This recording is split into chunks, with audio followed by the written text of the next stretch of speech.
keluhannya adalah, "Dok, saya itu kalau ngelihat kok bagian tengah saya gelap ya," gitu. "Mata yang mana?" Nanti dia akan bandingin pasti. "Yang ini Dok, yang kanan Dok gelap," gitu. Saya selalu bilang, "Bapak, ini kalau nggak punya Amstel Grid ya, lihat ke saya, lihat ke saya, fokus ke wajah saya, apakah wajah saya hitam? Atau misal Bapak ngeliat ke wajah saya, hidung saya nggak kelihatan. Nah, itu sentralnya nggak kelihatan. Iya Dok, dokter itu bagian hidungnya sama sampai mulut sampai mata nggak kelihatan, tapi pinggir-pinggirnya jelas Dok. Nah, ada apa dengan makulanya berarti? Itu sentralnya, ya. Jadi, wah ada sesuatu dengan makula, saya langsung konversi biasanya dengan Amstel Grid dapat biasanya. Kalau udah kayak gitu ya saya juga merujuk, karena kan makula biasanya diinjeksi intravitreal ya biasanya terapinya. Dengan, anti radang, dengan anti udem ya. Oke, ada pertanyaan lagi? Izin bertanya, Dok. Amira ya? Ya, Iya, Dok. Ini kan untuk pemeriksaan gerak bola mata, Dok, ada poin yang kalau misalnya kita ngelihat ke inferior itu diangkat ya, Dok, Ya. kelopak matanya.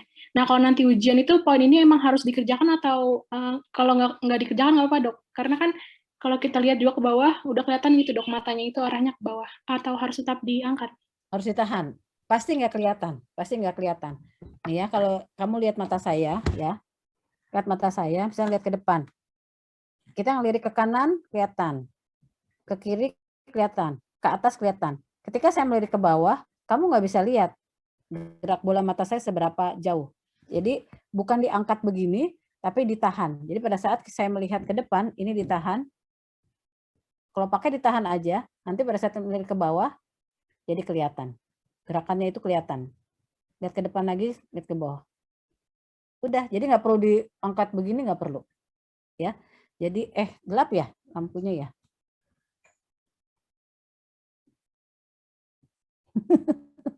Itu pakai lampu, kalau nggak pakai lampu nanti kalian nggak lihat. Ya, jadi misalnya, nah gini ya. Nah kalau ini begini aja bisa. Tapi kalau ketika saya lepas gini nggak terlalu kelihatan. Tapi ketika saya tahan, saya begini akan kelihatan. Saya depan lagi kelihatan. Terus kemudian saya tahan, saya lihat ke bawah, gulirannya kelihatan seberapa jauh. Ya, tapi kalau misalnya begini aja, itu ketutupan kelopak kan, gitu. Jadi memang harus ditahan, harus. Jadi ketika kalian ujian, kalian cukup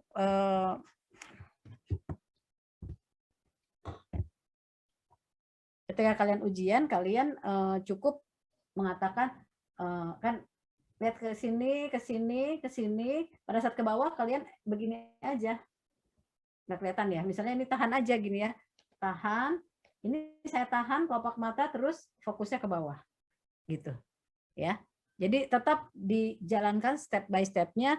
Jadi kalian tahu di situ bahwa oh ini harus saya tahan supaya saya bisa lihat gitu. Supaya saya bisa lihat, karena kalau boneka kan ya tetap aja ngeliat ke depan begini gitu kan. Tapi kalau orang kelopaknya juga ikutan ke bawah gitu. Jadi memang harus ditahan supaya kita melihat dia bergulir, oh kayak gitu. Kalau nggak ditahan nggak kelihatan. Kita akan lihat ini kelihatan ini bergulirnya bagus nggak sih, sama nggak sih kanan kiri gitu ya. Baik, Dok. Terima kasih, Dok. Ada lagi yang mau bertanya? Maaf Dok, izin bertanya lagi Dok. Yang soal tadi yang Amstel Grid itu Dok, kalau interpretasinya kita cuma bilang ada kelainan atau yang garis yang dia sebutin yang ada lengkung di sini di situ itu disebutin ya Dok?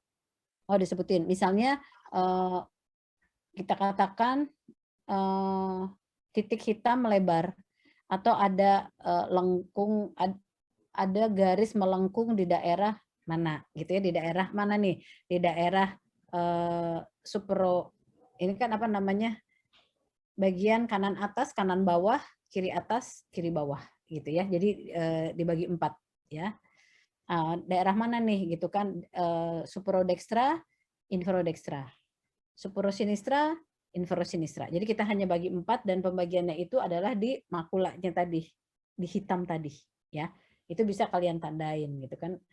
Bisa aja kalau kalian gambarin ada segi 4 bagi 4 titik, kalian sebutin di sini ada gelombang atau garis bergelombang atau garis hilang atau titik hitam melebar gitu. Itu bisa. Yang penting ada data dan kalian, jadi kalau di mata itu kita rajin menggambar. Ya kita langsung, biasanya kalau status itu kita gambar, di sini ada merah, di sini supon bleeding ada di sebelah sini, di apa gitu kita injeksinya seperti apa, terus papilnya berapa banyak, keratopatinya berapa banyak, itu kita kasih titik-titik atau apa gitu supaya follow up selanjutnya kita tahu. Kan nggak mungkin kita tulis pada kornea didapatkan keratopati dengan sekian titik. Ya, kita ngitungin satu-satu kan susah. Jadi kita kira-kira berapa banyak, nanti minggu depan kontrol udah lebih sedikit misalnya begitu ya. Jadi yang penting kalian paham dengan apa yang kalian tulis karena status itu akan kalian yang baca, kecuali nanti pada saat koas ya, karena status itu yang baca konsultannya juga ya. Biasanya di status oftalmologis ada gambar matanya juga loh, kanan kiri gitu ada biasanya. Jadi untuk tinggal digambar ketika ada benjolan di kelopak atau apa tinggal digambar. Terima kasih, Dok. Oke, ada lagi yang mau ditanyakan? Si dokter. Dok. Ya, silakan. Ya, perkenalkan Dok, saya Zara. Saya mau bertanya untuk yang midriatil itu ditetesinnya pada mata yang sakit aja, yang mau diperiksa doang, apa yang istilahnya juga? Berarti ini funduskopi ya? Ya. Nah, funduskopi itu kita selalu mengcompare mata kanan kiri. Ya, jadi sebelum kita lakukan pemeriksaan itu kita lakukan tekanan bola mata kalau ada shoots, kalau nggak ada palpasi ya, dan kita melakukan penetesan pada kedua mata. Idealnya begitu. SOP-nya begitu ya. Jadi dua-duanya dilebarin supaya kita lihat kenapa Dok kayak yang sakit aja kan yang keluhannya sebelah. Kan kita harus mengcompare, yang ini ada ablasio, yang ini enggak. Bisa aja kita mengcompare, kok ini papilnya begini, mata sebelahnya, mata kanannya gimana ya? Nah itu, jadi bingung kan kalau belum di midriasil, balik lagi 15 menit lagi gitu kita tetesin, kita tunggu. Jadi selalu kita dua-duanya, sehingga disitulah kita harus mengedukasi pasien ada yang mengantar. Ya, karena buram, habis itu dia agak buram, jadi kasihan. Itu satu. Kemudian pada prakteknya, pernah nggak Dok kita melakukan hanya sebelah? Pernah. Kenapa? Satu, kondisi sito. Sito itu artinya begini, pasien datang Dok mata saya gelap mendadak, tapi dia sendirian, dia naik motor. Kalau saya tetesin dua-duanya, nggak bisa pulang. Tapi kalau saya suruh dia rujuk minggu depan, keburu ablasionya, andai ini ablasio, keburu ablasionya parah dan nggak ketolong lagi. Jadi kalaupun dioperasi dia tetap udah hilang penglihatan dia, karena kan sarafnya itu kalau ablasio itu adalah retina yang terlepas. Ketika lepas dia nggak dapat nutrisi, nggak dapat pembuluh darahnya itu nggak ngasih makan. Jadi kalau kita biarkan lepas, tambah lama tambah lemes, dia mati dia. Ya kita deh nggak makan berapa hari pasti lemes kan. Nah apalagi retina, akhirnya bisa nggak Dok hidup lagi? Ya bisa, cuman dia udah lemes, ada yang apoptosis, ada yang udah mati sel-selnya, jadi nggak maksimal lagi gitu. Jadi terkadang pada kasus-kasus tertentu saya hanya melebarkan satu untuk melihat khusus itu, daripada saya nggak segera merujuk, kita nggak tahu kenapa, dan akhirnya tidak terselamatkan. Tapi ketika saya teteskan dua-duanya, dia nggak bisa pulang. Misalnya dia sendiri, anak rantau sendirian naik motor gitu kan. Nah itu ya mau nggak mau ya udah saya lebarkan satu. Tapi ketika saya edukasi, kesini sama siapa? Sendiri Dok, naik apa? Naik motor. Kira-kira bisa nggak ini untuk saya pemeriksaan, saya perlu meneteskan obat mata, dan saya khawatirnya nanti pada beberapa pasien umumnya akan merasakan buram, dan buram nanti masnya nggak bisa pulang gitu ya, karena buramnya 4-6 jam. Iya ya Dok ya gitu ya. Coba deh Dok, saya telepon keluarga saya, terus dia telepon, Dok adik saya nanti bisa jemput ke sini, ya udah tetesin dua-duanya. Gitu ya, kita harus care itu sama pasien, harus berpikir bagaimana nanti dia pulang. Karena saya pernah dulu pada saat saya residen, saya masih mahasiswa, pasien waktu itu ditetesi ya, waktu itu kan memang kita kalau netesin, kita asisten kita netesin, jadi perawat maksudnya ya, jadi dia datang, ini retina nih, udah tetesin aja, tetesin, udah nanti perawat kita yang mengedukasi, Bu nanti akan saya teteskan, nanti tunggu dulu di luar ya gini, ya dah. Terus saya selesai poli, kita diperiksa dia diperiksa udah apa, terus dia pulang. Selesai poli, terus sekitar jam 2, jam 3 gitu dia balik lagi. Dok, maaf Dok. Ya, kenapa? Saya nggak bisa pulang Dok. Loh kenapa? saya nggak bisa ngelihat nomor bus saya. Jadi tiap kali bus itu udah lewat dok, saya baru kelihatan di sono, dari jauh saya buram dok. Nah kayak gitu, jadi dia beneran nggak bisa pulang. Dia balik lagi ke poli, dia bingung gitu ya. Nah itu adalah salah satu contoh edukasi yang tidak bagus. Artinya si perawat tidak mengedukasi bahwa nanti akan buram, ibu ada yang ngantar apa enggak, gini-gini, enggak. RSCM tahu aja sendiri kan penuhnya kayak apaan dulu. Sekarang sepi ya pas COVID ya, orang takut ke sana. Jadi apa namanya, itu harus diedukasikan sampai sedetail itu supaya dia tidak membahayakan dia pada saat pulang. Dia nyetir terus dia tabrakan gimana? Dia pulang malam silau bisa juga ya, karena kan dilebarin. Pupil itu kan dia seperti kamera, ketika ada cahaya banyak masuk dia mengecil harusnya. Nah ini enggak, wah udah silau sekali sampai akhirnya hilang kendali kan bahaya gitu ya.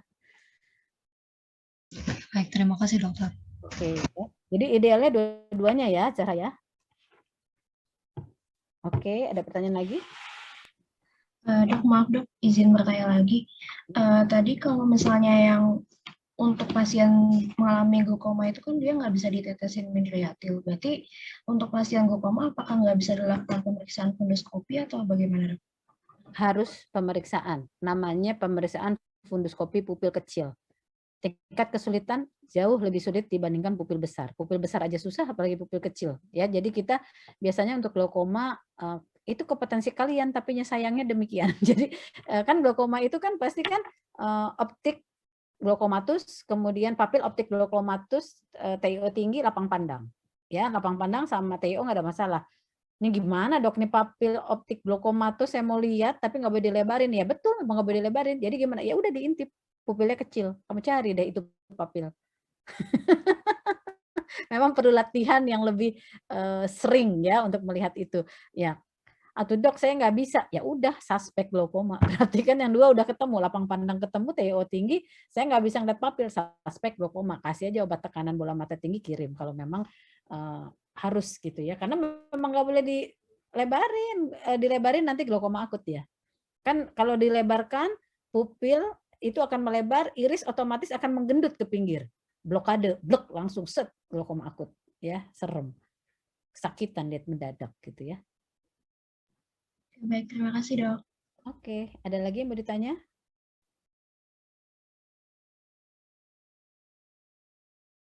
Cukup jelas kelima pemeriksaan? Permisi dok. Ya, silakan Fadli ya. Iya dok. Silakan Fadli. Saya masih tadi ini dok sedikit kelewat dok saya dok untuk yang pemeriksaan yang koanya itu. Tadi untuk kesimpulannya atau yang dicari itu apanya dok? Pemeriksaan apa tadi Fadli? Yang koa dok, yang bagian segmen anterior. Oh, segmen anterior. Iya.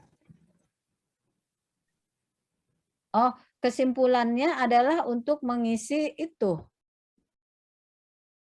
Bentar.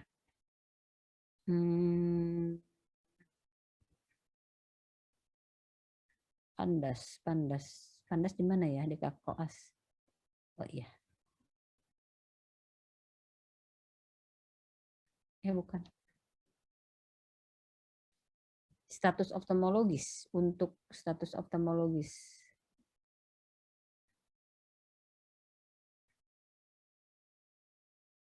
KKD.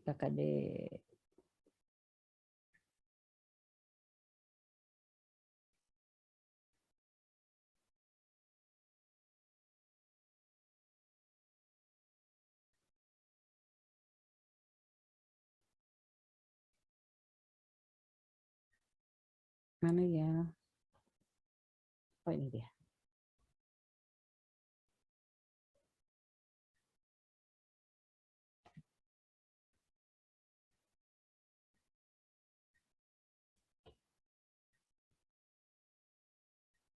Jadi semua PPT keluar nih.